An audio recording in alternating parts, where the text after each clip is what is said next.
Hey guys, welcome back to the channel. I'm Elmo. And I'm the biggest fish in the pond. I'm Tuna.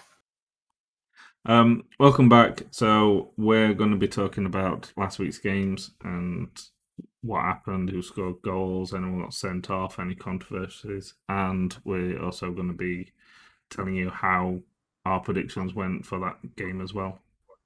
So Saturday at half 3, quite a big game, or normally would be a big game. Tottenham Hotspur versus Man City. Tottenham Hotspur 2, Man City nil. Yeah, goals from Son Heung-min and Giovanni Lo Celso.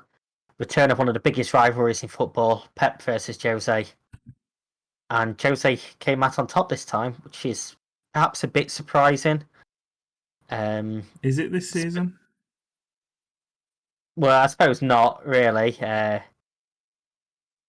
Tottenham were just the better team for me on the day. Early goal from Son after 5 minutes. I don't know what Edison was doing. Miles out of his goal. Yeah, I, I think the thing with Son, he saw him coming out, and that just made it a hell of a lot easier.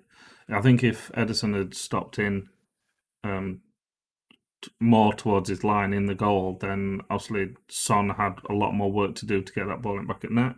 He weren't going to be yeah, shooting from outside the box, but the fact that he came out, legs open, Son just slotted it through. Yeah, I mean, he had defenders around him as well. So I'd say Edison didn't need to come out, but rush of blood from Mm. him. And you remember 4 or 5 months ago when City fans were claiming he's the best goalkeeper in the world? Not a chance.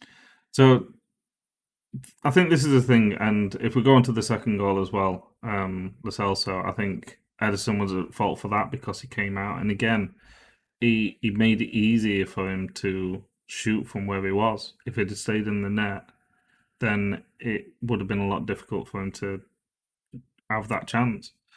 Yeah, But I think Edison's kind of, I'm not really comparing him, but at one time Edison was classed as one of the best goalkeepers. You know, he was in really good form, keeping clean sheets, and now he's having a dip.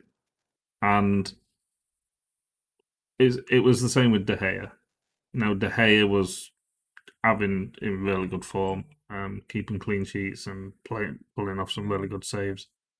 And is still in the dip. I think he's definitely improving this season. Um, but I think Edison's going the same way, and I think it just shows. I'm not attacking Edison with this or sticking up for De Gea at the same time. I think it just shows that keepers, even the best keepers, can go on a bad run. Um, whether it's because of the rest of the team going on a bad run or the team's going on a bad run because the keeper's having a bad run. You know, Man United's been on a bad one for quite a while. Now Man City's having one, and so's the keeper. So the difference for me is De Gea's is pretty much almost fundamentals. Every goalkeeper drops shots and scrims through them. We've seen multiple times in history the best goalkeepers ever have shots going through them, whereas Edison seems to be his decision making. yeah, And obviously, with De Gea, you can train that over and over and over and over, and you'll get better at it. But your decision making in the heat of the moment, and this has been going on for a few months now. I actually think United were the team that started it in their was it 2-0 victory over City towards the end of last season.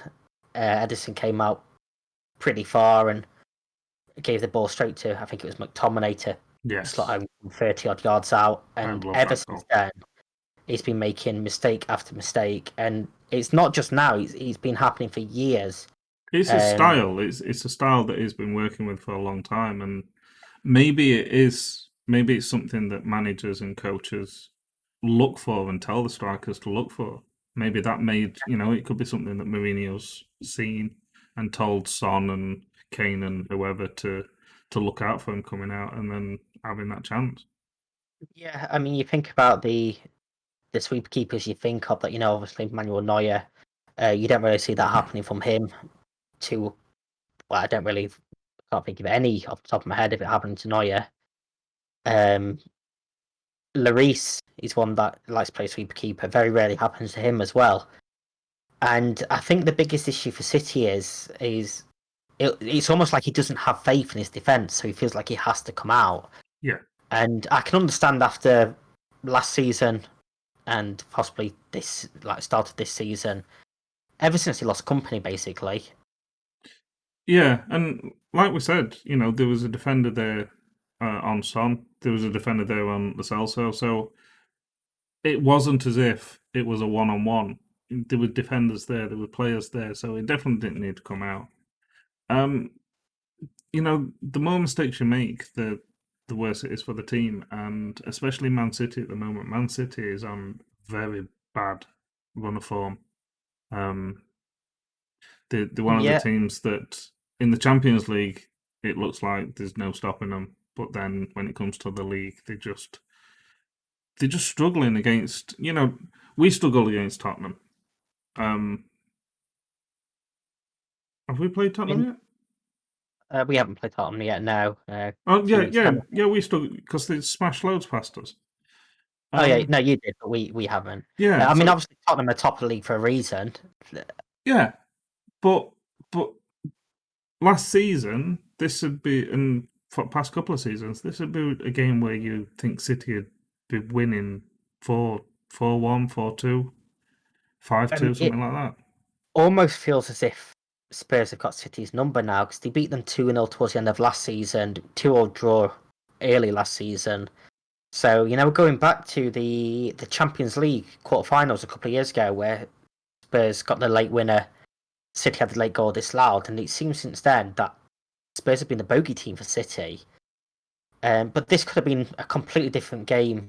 There was a goal disallowed for Man City, VAR review. Of course, they were. Jesus brought the ball down, played it across for Laporte, who finished. Ruled that for handball, and a bit controversial for me. No handball. He For brought it. for He brought. me, He brought it down with his arm and his body. but this for me is where the new law comes in this season because it was sort of his sleeve area. Sort of his sleeve area.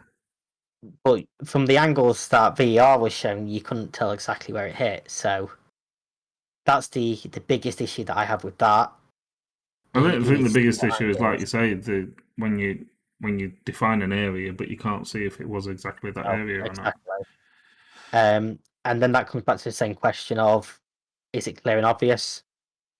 Because the goal was given on field, so was there enough evidence there to overturn it? And that is the biggest issue with VAR. But I mean, City can't really have any excuses. They had enough chances, didn't take him. First time Jesus hasn't scored this season when he's played for City. I think they're just struggling. They're just struggling to score any goals. Well, they're scoring goals, but they're not the City what we're used to over the past couple of years.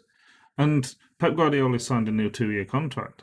There's a lot of people that were surprised at that. I was definitely surprised that he signed a new contract. I expected him to leave at the end of this one. Some Yeah, people are saying that this is to try and bring Messi. If they've got Guardiola there, who Messi's played under before, maybe that'll get get Messi to think, you know what, yeah, I'll go to City and I'll have a season or two at City. Who knows? But it's not a good start for um, Guardiola for his new contract. it's not at all. And he even came out and said that his job's on the threat, which a couple of days after signing a contract is very weird for you to be saying. But he's Um, not the first manager to be under threat after signing a new contract either. that's true. It's Man City's lowest points total from 8 games since 2008, 2009, and the lowest amount of goals scored since 2006, 2007, which definitely isn't a good look for them. I mean, they came into this game had 22 shots, but only 5 on target in the entire game, and that puts them on 41 shots in 2 league games against Tottenham without scoring a single goal. And that's not City that we know. No, but it is the somewhat we know. Again, on the score sheet, 9 Yep, goals in 9 games in Premier League so far this season. with 2 assists as well in there, so quality player. He is. He's really come. I mean, he played well last season. He's played well for the last two, 3 seasons. But this season, it's just coming to his own. It's Uh, like I mean, that's 5-5 against City as well for Son. So another player who loves playing against a certain team. This is Kane's ninth assist in 9 Premier League games.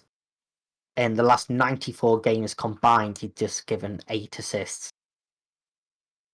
So I think we spoke a couple of weeks ago about is he playing a new role, playing a bit deeper, and it certainly seemed that way in this game.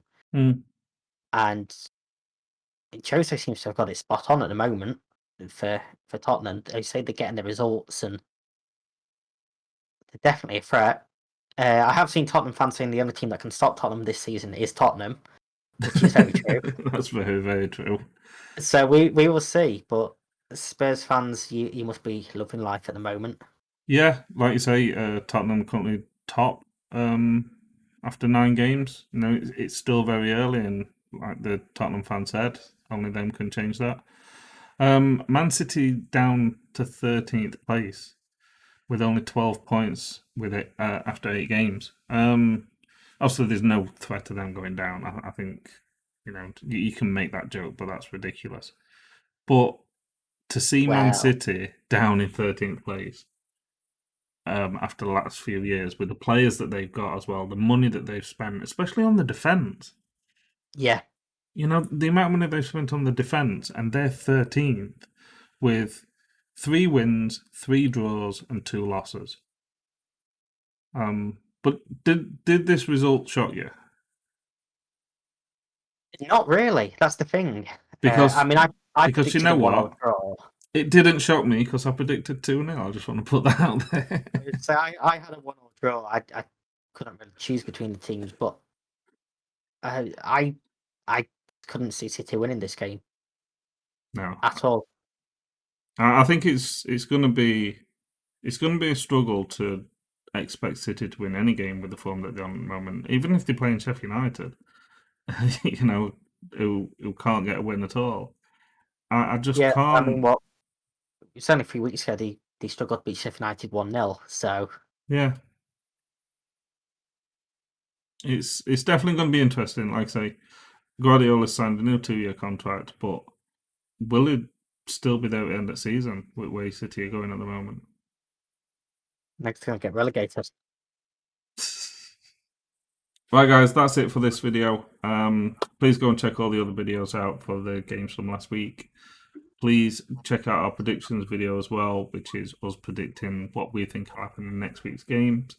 Um, don't forget to subscribe, like this video, throw some comments in on who you think is going to be winning, what you thought of the games, um, any ideas that you want to see on the channel or anything like that.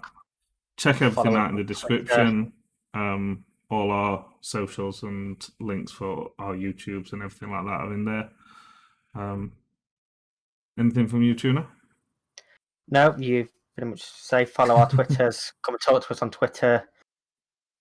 Come talk football on Twitter. Let us know who you support, where you think you're going to finish this season. Obviously, it's a crazy season, so anything can happen. Yep. Like I say, go and check all our other videos out, and we'll see you next weekend. Bye. Bye bye.